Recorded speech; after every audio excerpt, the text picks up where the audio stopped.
What's up, guys? I'm back with another video.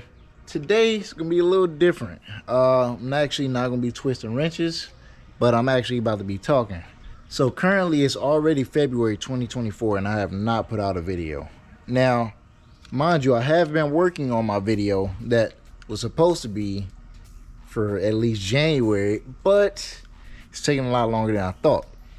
Now, with that being said, I'm just coming to update you guys since it's already February and the last video I put out was in December. I'm not telling you guys what I was doing, but I'm telling you that I was doing something. And that video will come out very soon. But anyway, so today I'm gonna be talking about my plans with the Challenger. Okay, since I have a lot of plans, I'm kind of gonna go through this one at a time and just pretty much tell you guys what my intentions are with this car and how far I actually want to take it. So with that being said, everybody here knows. If not, if you might be new, this is my 70 Challenger, factory sublime green, factory white interior, 318 car, automatic AC. It was a pretty highly optioned vehicle. Now with that being said, it's not a RT or Trans Am or anything like that. No Hemi car. So it's not like bringing this car back to what it was would be worth anything. So at that point, now it's just my turn to have fun with it. All right, so you see the car is kind of blocked in by a lot of stuff. But like I said, factory sublime white interior car. I actually found out semi-recently that this car actually had been painted black by the dealer when it first got into a dealership. Got painted black by a dealer and they actually put on a white vinyl top. And I thought that was some of the coolest shit I've ever heard about this car, you know? So for the time being, I'm actually gonna keep the patina on this car. Probably change out the trunk lid since it's red to maybe a black one or another sublime green one if I can find one. That is actually an original trunk rack trunk lid. So I'm not gonna throw it away or anything. I need to actually get rid of it and sell it or make it fair. But I'm actually kind of veering off from the subject.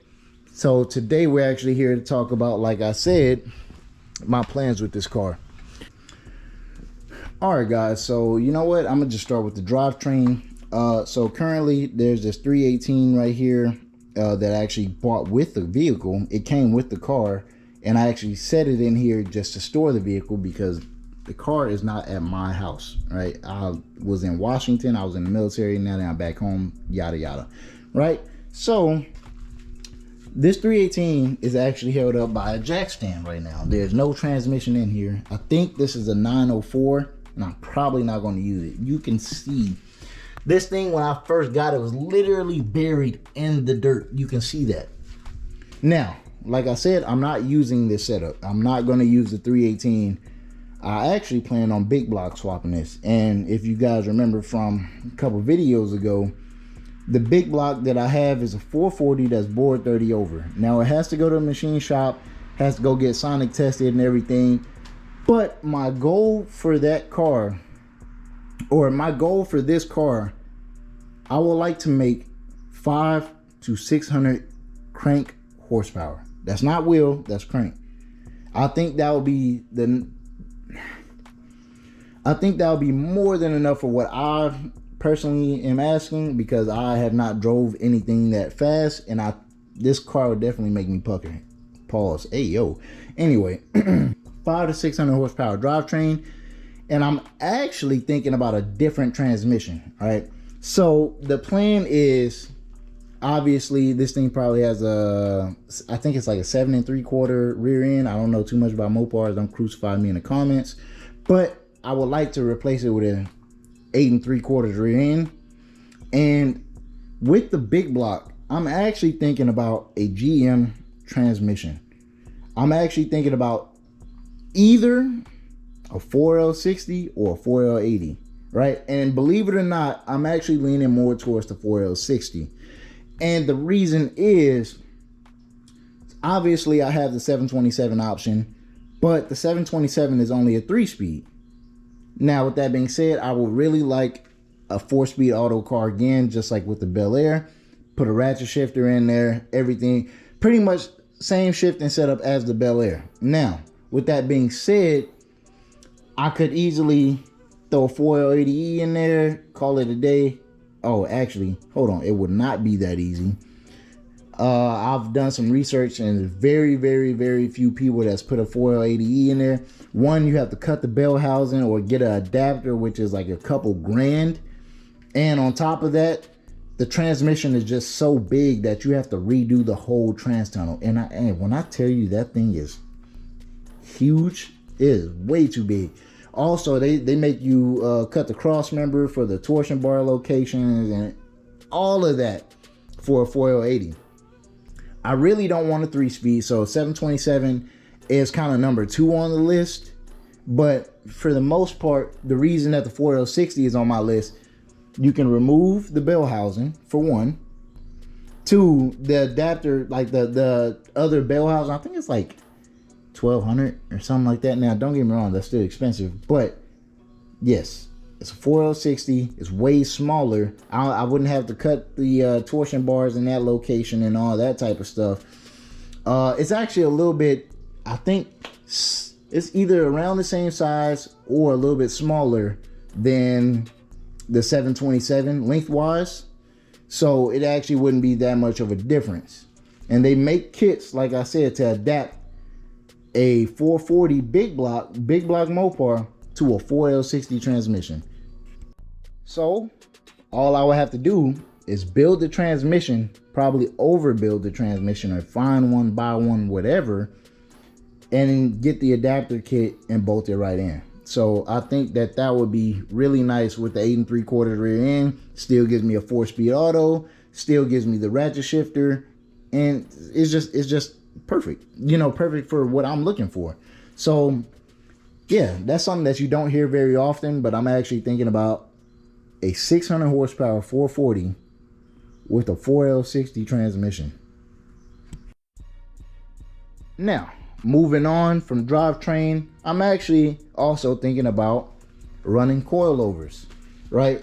I don't want to deal with torsion bars. Like I say, everybody know I'm more of a Chevy person than anything, but I just don't like dealing with them. They're old, they're played out.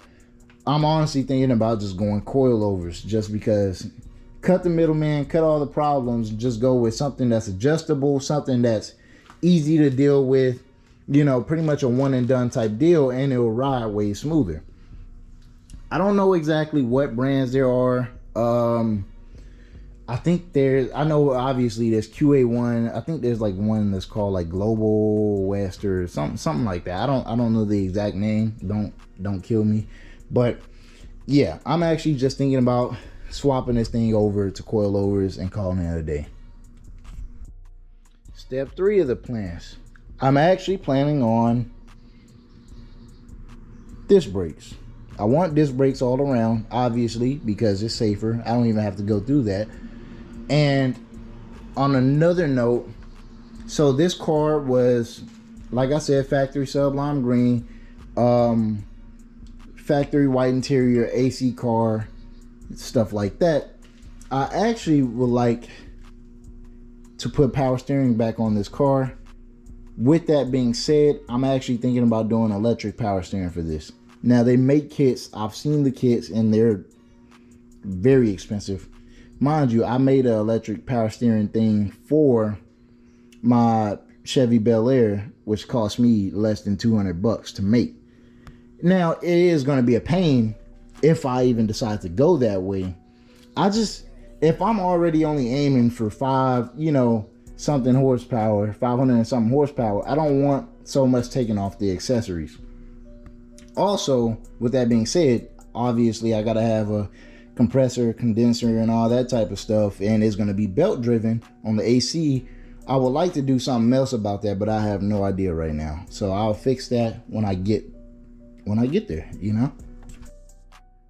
Now, another thing I would like to do, there is no interior on this car whatsoever. I do have some of the panels. I have the seats and stuff like that. Not original seats, obviously, with this being a white interior car.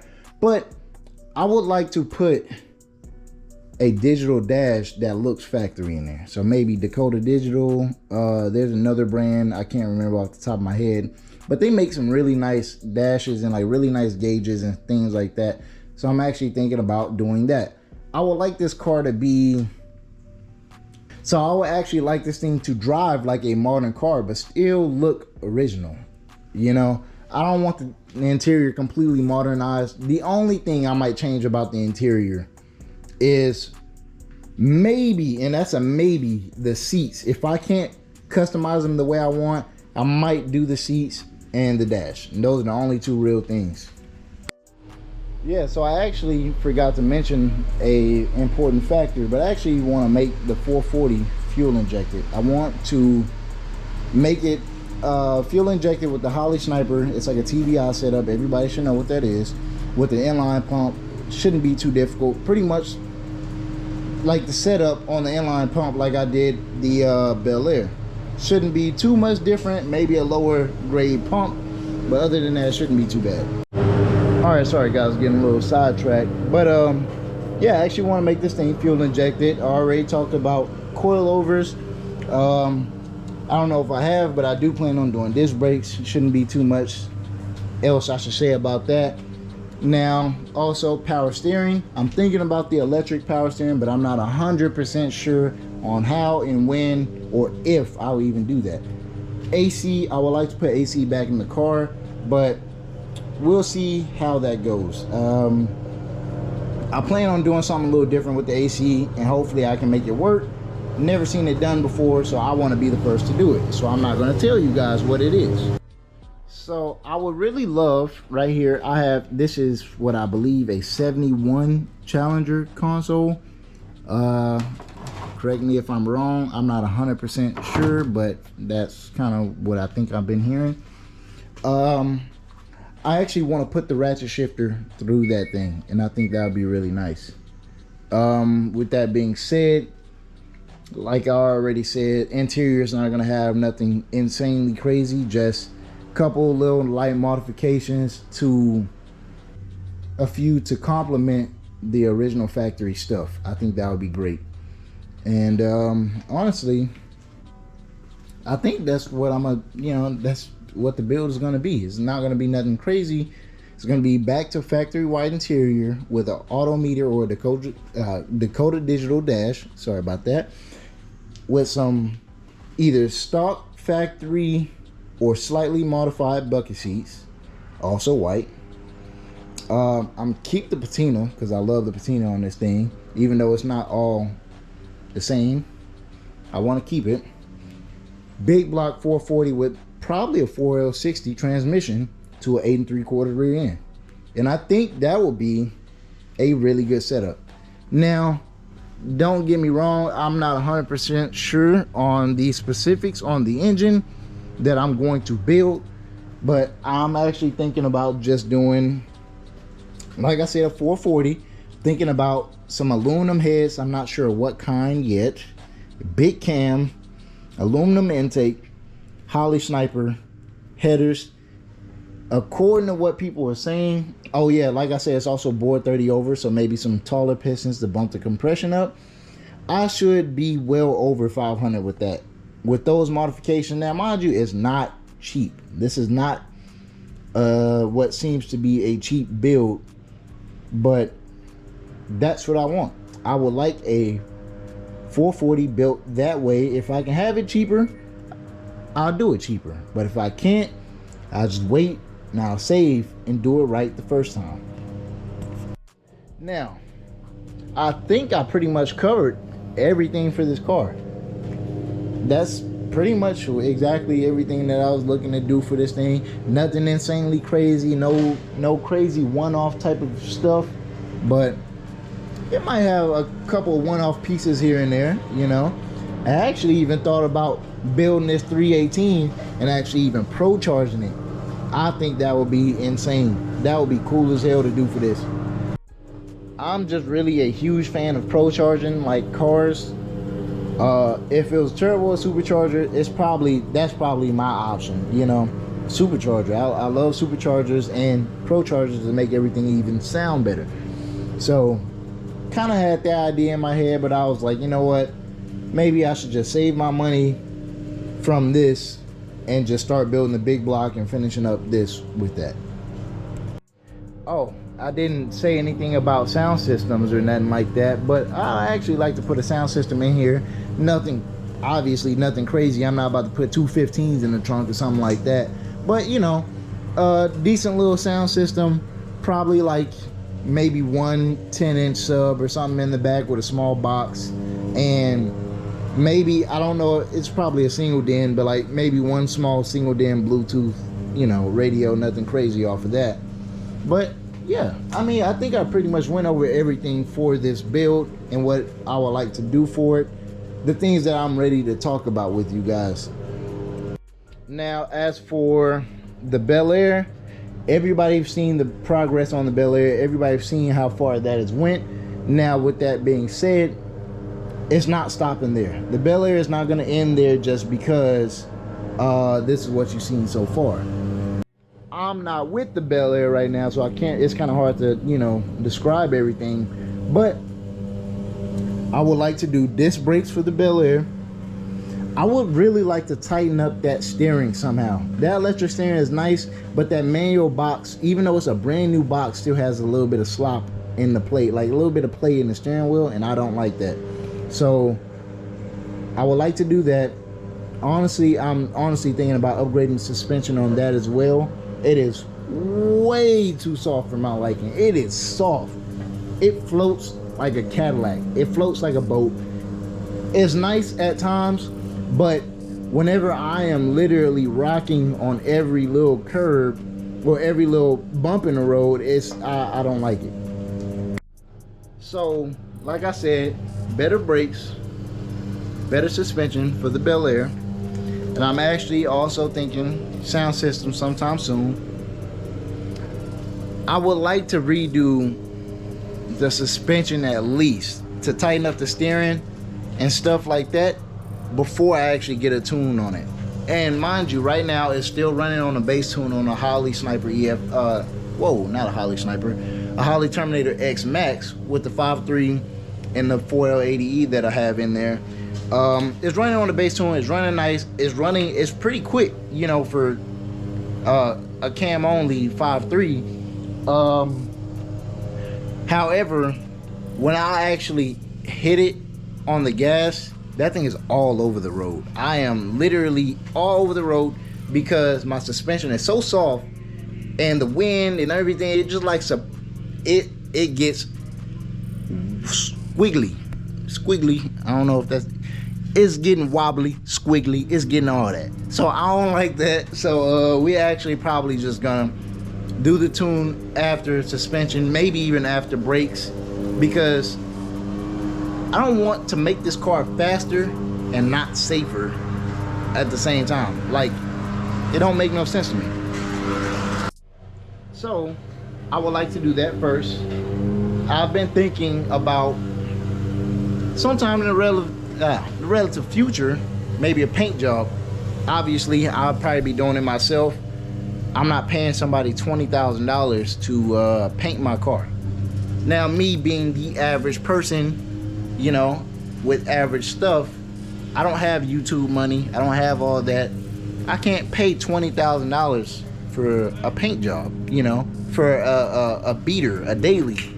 It's not a daily, but you know, I drive it like it is because it once was. Yeah, so obviously I would like to do all those things to the Bel Air. And since now that I'm living back in Texas, I'm from Texas, but I went to Washington for when I was in the military. I would like to put AC back on the car. It's pretty hot down here. So eventually I'm going to put AC on the car. Again, the car don't make that much power, so it's really gonna suck to put it on the accessory drive. But I don't have too many other options, not too many other choices that I can figure out. I was even thinking maybe even a vintage air kit, something like that for that car. Hell, maybe even for this car. I might do the same thing for this now that I think about it. But yeah, honestly, I'm just kind of doing the basic stuff, you know. I'm not doing no SEMA builds with any of my cars. I'm doing old. It's not even like a full resto mod, you know. It's more of a. I'm doing factory builds with modern touches. That makes sense, all right? Bel Air, obviously, I got an LS in there. It's not really a factory type of thing, but meanwhile, I would like to keep the interior pretty much factory. I'm not doing all that other stuff. You know, it's just not something that I'm feeling. Yeah, my cars are pretty much just simple builds. You know, there's nothing out of ordinary. I mean, well, they're definitely out of the ordinary. They're not what most people do for builds, but I like to pretty much have a factory type of setup with a modern touch to it. You know, I like to add my own thing in there. Like I said, very few people with the Bel Air, very few people was able to put in a 4L80E, let alone a ratchet shifter in that car. I pretty much brought the solution to light to where people can do it. You know, I am the working class man. You know what I mean? I'm not doing no custom CNC machine parts. I don't have a 3D scanner. I don't do all that. I make what I can with the tools that I have in my small garage. I was doing everything with the Bel Air in a 1-car garage, and I made it work. Now, hopefully soon, I can get a 2-car and do everything in there. So I am the regular person. I'm not doing anything with any crazy tools. Trust me, whoever's watching this video probably has more tools than I do. You know, I'm getting stuff done with wrenches, ratchets, and hammers. You know, that's pretty much all I've usually been working with. I just got a drill press, you know. You know what I mean? Like, it's me doing this stuff with literally the simplest tools out there. So if I can do it, any of you guys can do it. But with that being said, I don't really have too much to talk about no more. So I'm actually probably just gonna end the video here, and hopefully you guys don't, you know, kill me for not posting for almost 2 months. But yeah, if you like the video, if you like the plans, got any input on any of the plans, yeah, comment down below. Please like, comment, subscribe, share this with others if they're building any of these type of cars or any Mopars or any old school Chevys. You know, tag them in some of my videos, because I got some pretty good information in there. So yeah, anyways guys, I'll see you guys on the next one. Peace.